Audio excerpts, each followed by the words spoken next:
The new split is upon us, and with it, a lot of new item and rune changes, particularly for marksmen. And this will heavily affect how Kalista works, especially as you can see because there's no more lethal tempo. So I'm going to try to go over this as quick as I can. I've played a decent amount of games in ranked with Kalista. Not too much success. I'm kind of washed now, I guess. I don't know what happened. But yeah, this is my opinion of the possible optimal runes. These could be subject to change.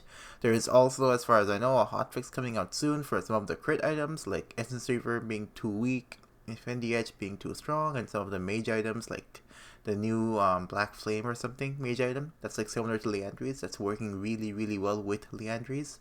But yeah, let's get into it. So, our best choice to replace Lethal Tempo, according to Riot, is press the attack. And this is a good choice. This is essentially working like Lethal Tempo, but instead of giving you a permanent buff during a fight, in terms of attack speed, it gives you permanent buff in terms of damage. So it's essentially the same thing, you just don't get any of the extra attack range.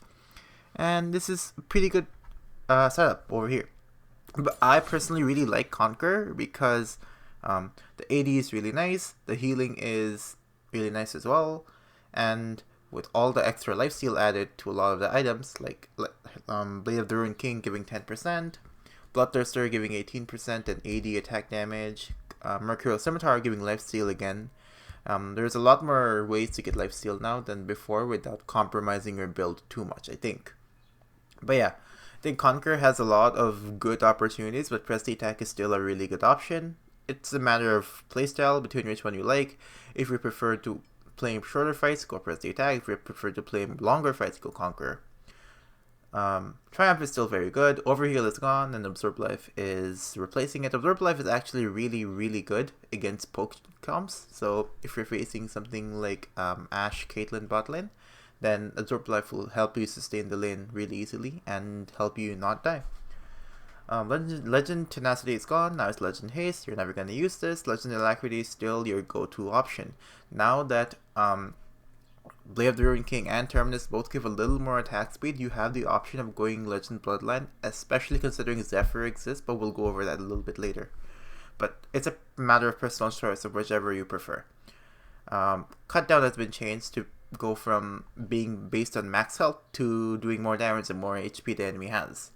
It's like reverse coup de grace, where coup de grace is below 40% and cut down is above 60%, but I still think Last Stand will easily give you like double the amount of damage these two do, especially considering how most of your damage comes from your rend, and you're using rend at the end of a fight, and you're usually really low at the end of a fight.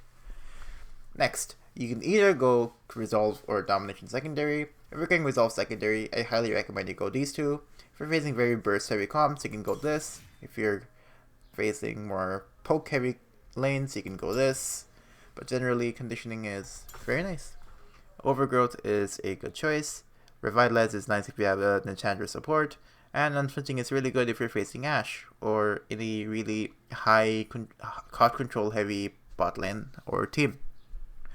But overall, this is the standard you should go for, and you should pretty much always go for this. I don't think flat HP or Tenacity has much of a rule. Like if you're facing very CC heavy teams, you could do something like this, and this will give you a lot of resistances, but you won't have any HP, so you're kind of just like a bunch of armor on a skinny twig.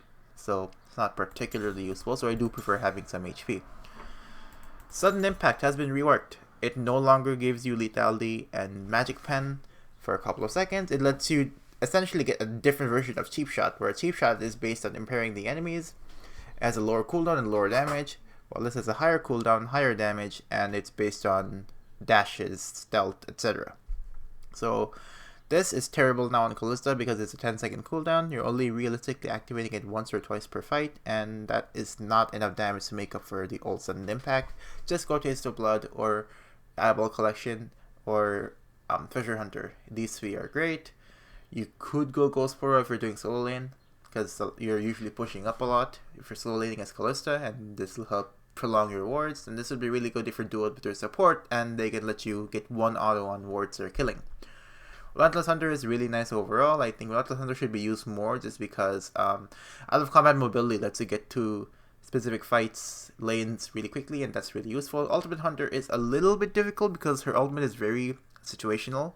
You don't always use it, unlike some other champions, but it's still really nice, especially for dual builder support.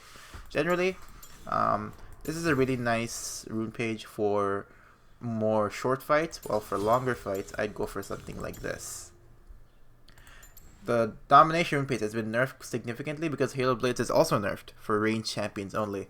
Instead of giving 110 attack speed, it gives 80%. Now, this is very noticeable early game. Yeah, like, if you have been playing with Halo Blades your whole life as Kalista, the attack speed change will completely mess up your rhythm if you have that like muscle memory built into you. So, that kind of sucks. But Halo Blades, its use case is still pretty good, and later on, because you overcap on attack speed very easily, the 80% isn't very noticeable. But Halo Blades is kind of a dead rune. You're pretty much only using this with the Lethality build, which I'll go over later, but like I don't highly recommend this anymore. But if you do decide to go for this is still really good. And secondary, you can either go one of these two. I do recommend you go for something like this or something like this, depending on how you decide to build. If you're going for the Lethality build, definitely go attack speed, and you can either go like Triumph, Presence of Mind, because you use a lot of mana, Last Stand. Even Cut Down isn't bad because you're poking enemies. You're not really all-inning them and killing them with your rend. And you could also, like, since you're poke, you could probably just go for this stuff as well. But like, I'd say this is pretty consistent, or like this maybe. But I still recommend sticking to the Conqueror rune page, and overall it gives you good survivability, good damage, and it'll synergize with some of the builds I'll tell you later, because her standard build is pretty much unchanged, but with the new item there is a lot more variety you can add to the builds, and I'll explain that in the next section. Here we are in game. I've kind of created an item set here just to go over some of the items which I think would be, you know, good for Kalista, some build paths you should go for, and yeah. So your core will always be these two. There's no like substitute to Berserker's Greaves, Blade of the Ruined King. These two synergize too well with Kalista. You need early attack speed. Berserker's Greaves gives you a lot of attack speed for very cheap, and Blade of the Ruined King has a passive that synergizes really well with her playstyle, considering how she needs early damage to go through the enemy's HP, and the rest of the HP will be dealt with her rend. So always go for these two first. I don't think Kraken Slayer is enough of a good substitute because it's very anti-synergistic. It works with missing health, and like looking at all the items here, like there's nothing else you can really build first if you're going for an on-hit build. So this is my personal recommendation. Some people might say you could go like a full attack speed item like Phantom Dancer first and then start building crit, but yeah, who knows. For now, this is pretty good. I will mention the nerf to her passive, the Blade of the Ruined King passive. It is very noticeable. Like, it's extremely noticeable, especially against tankier enemies. You can tell you're doing very little damage. So this kind of lowers the value of Rageblade, and I think what's gonna happen, now I can't say this for sure, I think what's gonna happen is people are gonna delay Rageblade until 4th or 5th item, because now your Rageblade is benefiting your rend more than your items.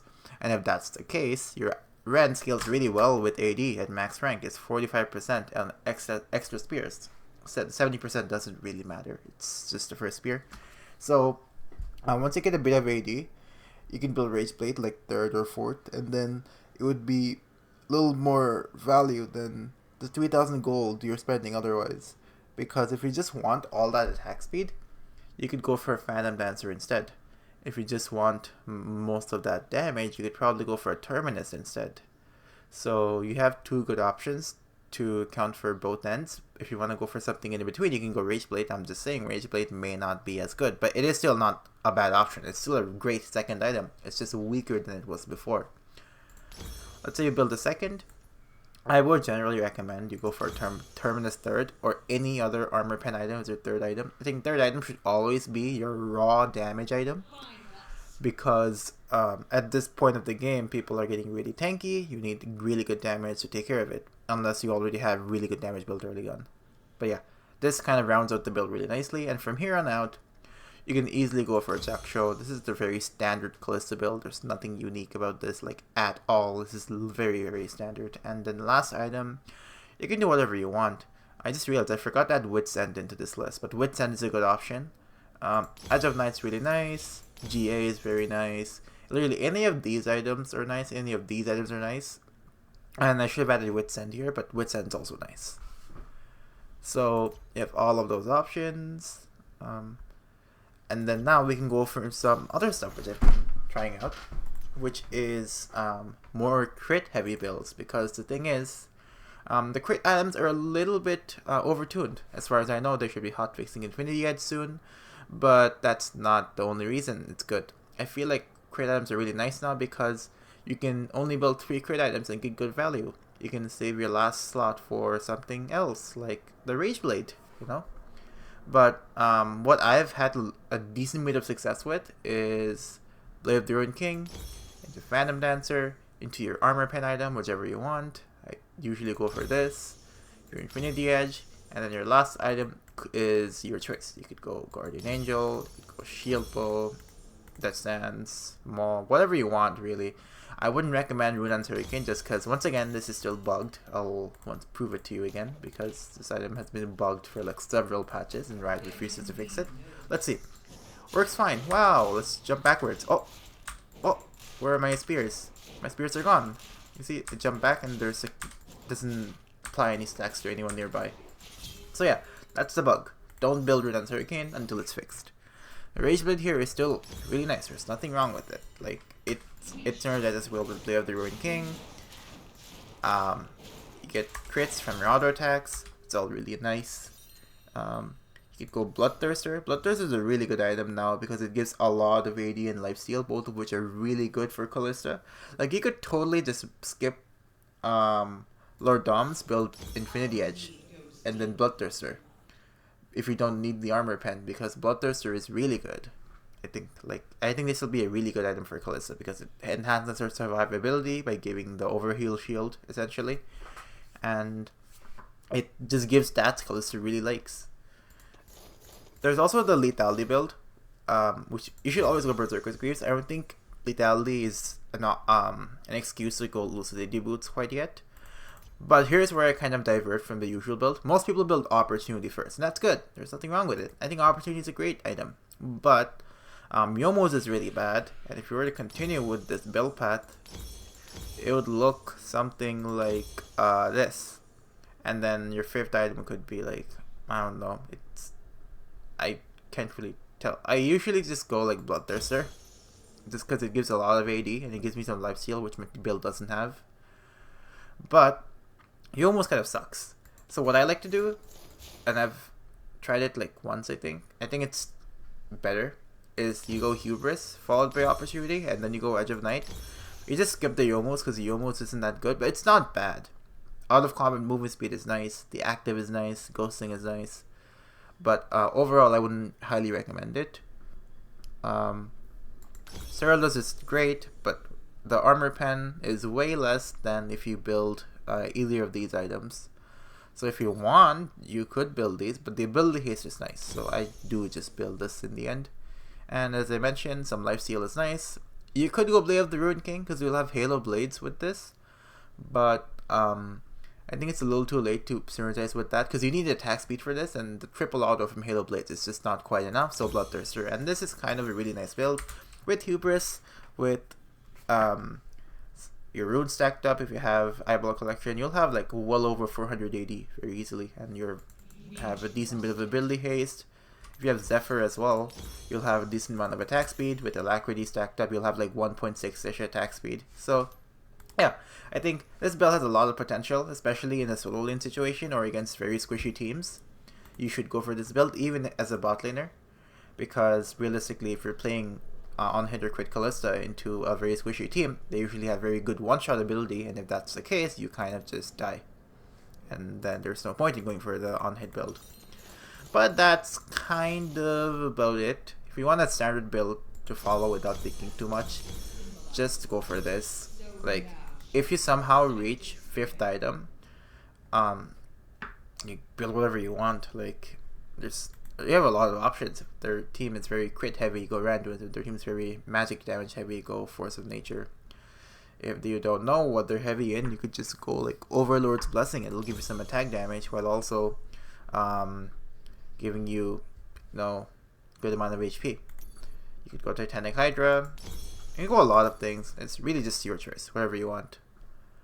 But yeah, that's kind of it. There isn't much I can say about this because the overall itemization has not changed too much. Some recipes are different, like Terminus builds off of this. Scimitar doesn't give crit and builds off of the Vamp Scepter because it gives lifesteal now. The Noon Quiver is now a crit item, which builds into Yuntal and Shield Bow. But yeah, except for some build path changes, some new items like the new component for Runaans and some of the other stuff, the build for Kalista is almost identical for the standard build and the lethality build. But crit is slightly better now, and I would recommend you try it. That's kind of it, and I'll see you guys later. Bye!